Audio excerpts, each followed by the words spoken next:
Traders, August 31st, 2018. I'm going to provide an update on BFCH. We've been watching her for quite a while.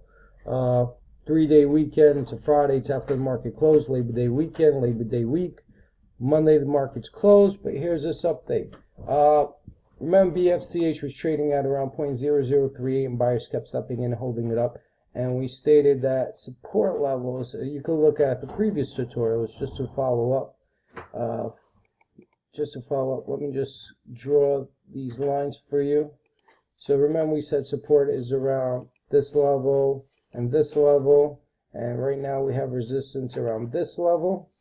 Okay, resistance is a little higher, right here. Okay, so she bounced off those levels, consolidating, heading higher. You can see the buyers are stepping in, actually smacking the market. It's due to, hopefully, the 12 billion share cancellation. Cancel, she'll rip. At the same time, they're already, in the process of construction, building their mining business.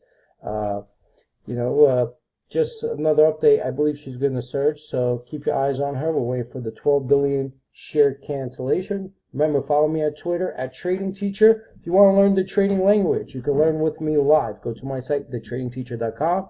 Go to live trading course section.